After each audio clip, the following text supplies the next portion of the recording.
capítulo 17 de Atos, dos versos de 1 a 15, conta a experiência de Paulo e Silas em Tessalônica e também em Bereia.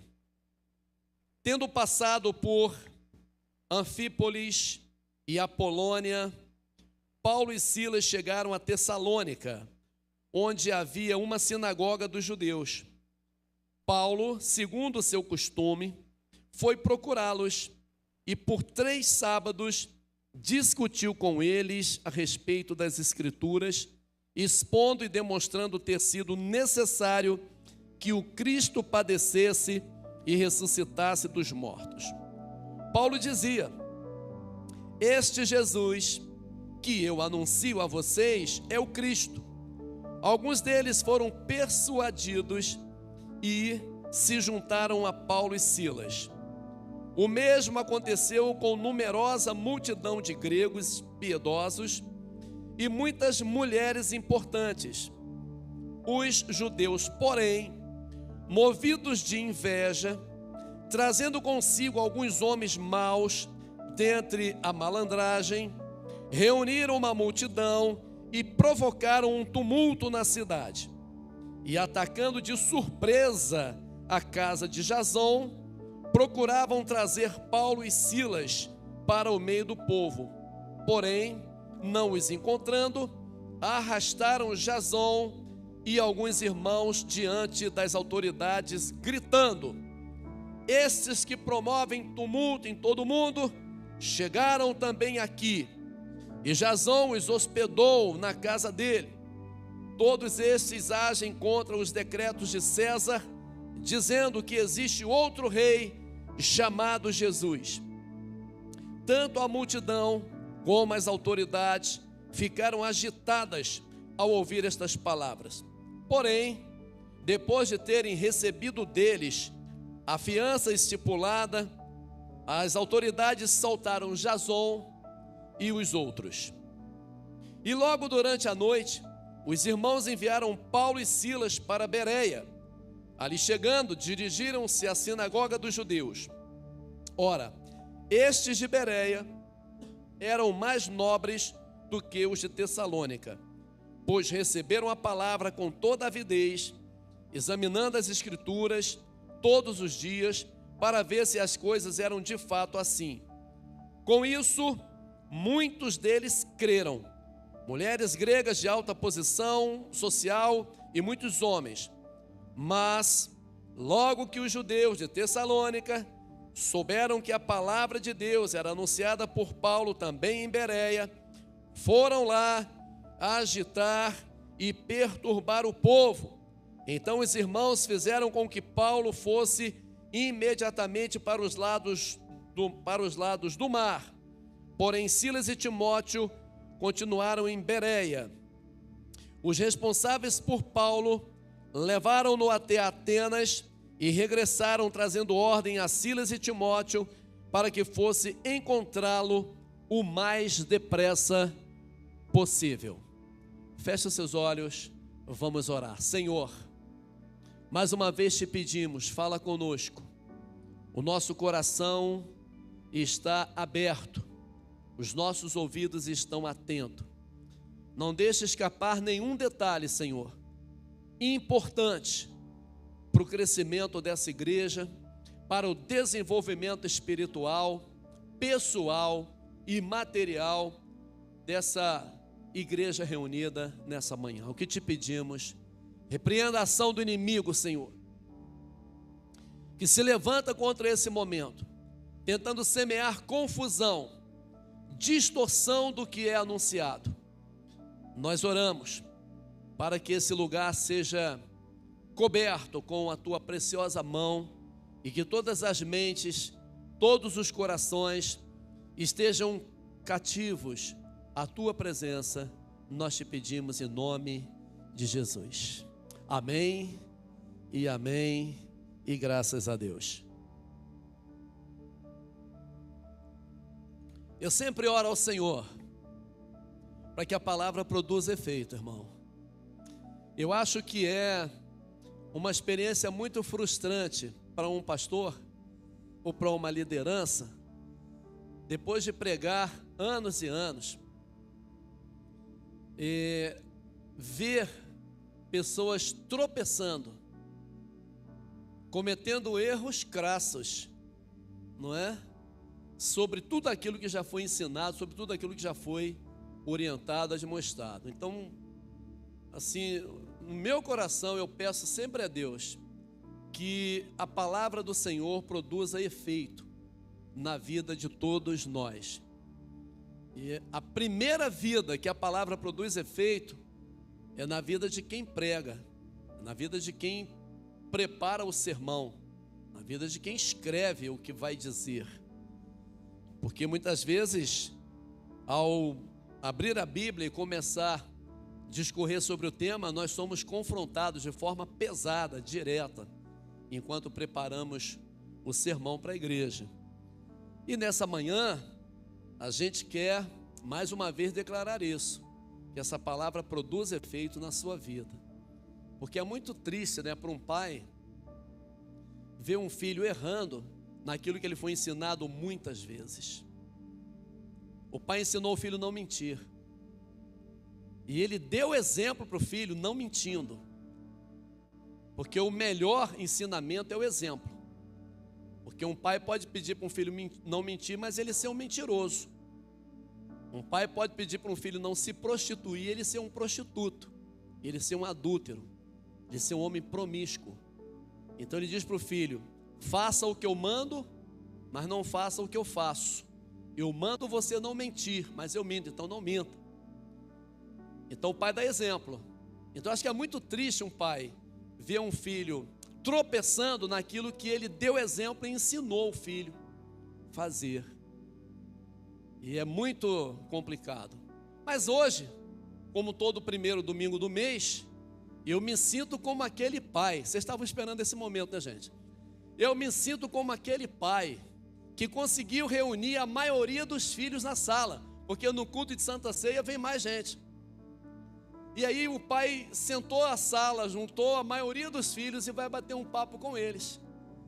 Não é? É assim que eu me sinto aqui, um pai olhando para vocês. Eu tenho filhos de todos os jeitos.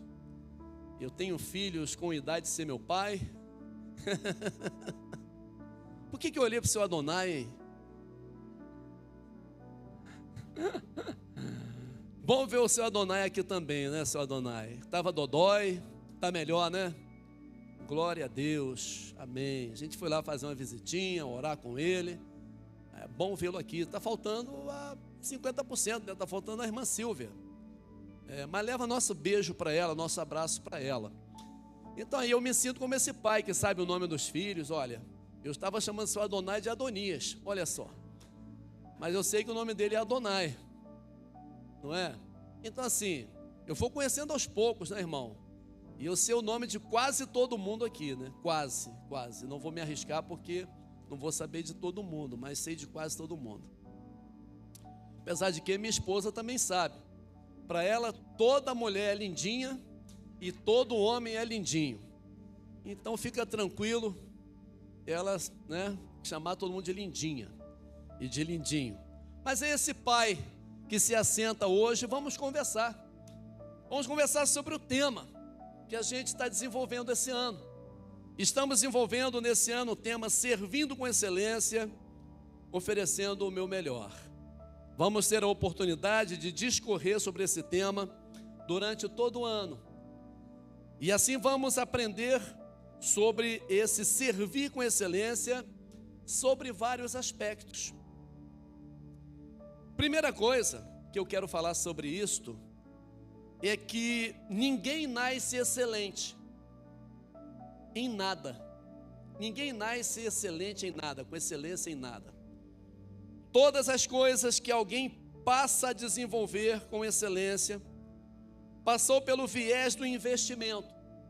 Investimento em tempo, investimento financeiro, investimento em organização, investimento em treinamento e etc. Até atingir o nível da excelência que aparece na execução do que a pessoa está fazendo.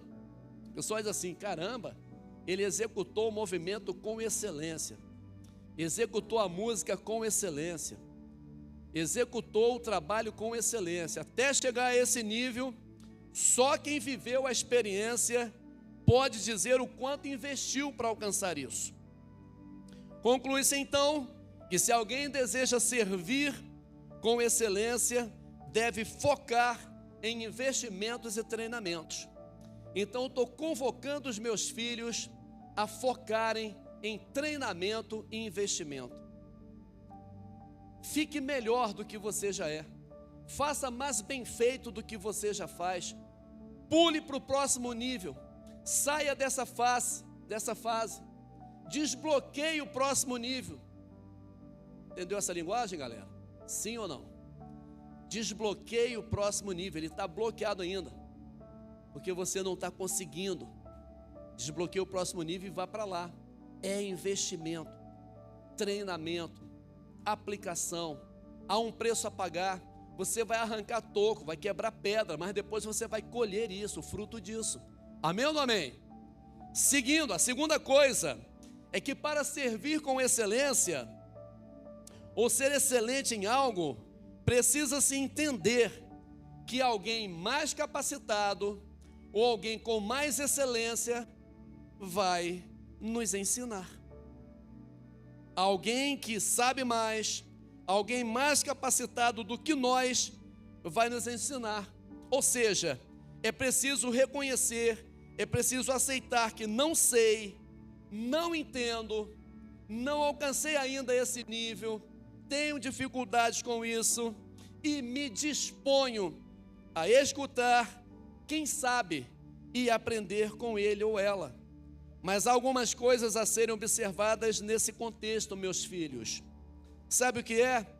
Nem todos conseguirão atingir esse nível de nobreza, ou seja, como os de Bereia, que foram nobres, e ao ouvir um assunto, iam lá, abriam os escritos, as escrituras, iam conferir, e chegavam a uma conclusão, depois de conferir: Paulo está certo e nós estamos errados. Paulo sabe mais do que nós. Paulo entende melhor desse assunto teológico do que nós.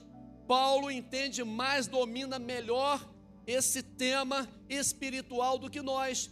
Nós estávamos consultando os profetas, as leis, os escritos e engessados num comportamento judaico. Paulo vem e traz uma palavra para a gente assim: esse Jesus que eu prego para vocês, ele é o Cristo que vocês leram lá, prometido.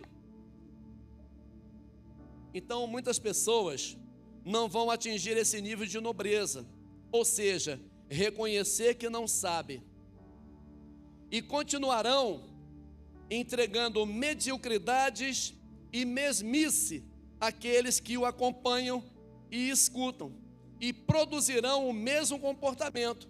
Estes nunca alcançarão a excelência, pois é condição única para atingir tal nível. Como eu digo, condição sine qua non. Essa palavra significa uma condição que sem a qual não dá para ser.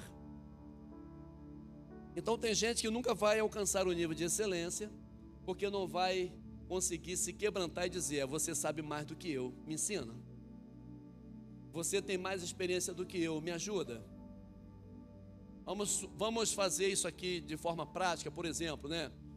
O Gabriel me procurou para a gente conversar sobre o congresso e demonstrou uma dependência. É o primeiro congresso que eles vão fazer. E eles já fizeram contato com outros aqui que já fizeram congressos. Já fez contato com o pastor Ricardo, que já fez congresso de casais, fez muitos, alguns. Tem aí o Rafael e a Thaís, que já fizeram um congresso. Então assim, eu ainda não sei fazer congresso de jovens. Eu quero ajuda, explicação, como funciona.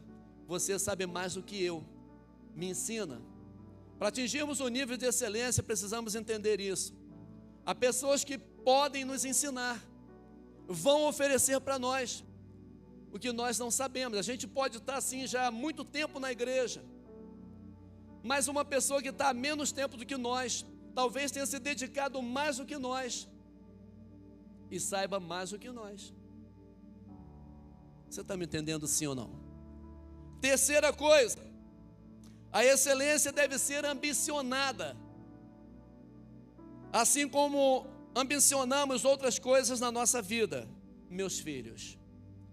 Sendo assim, creio que existam pessoas que nunca atingirão o nível de excelência, porque se acomodaram no nível em que estão, passarão a vida toda naquele nível, pois para ele está bom assim. Anoitece,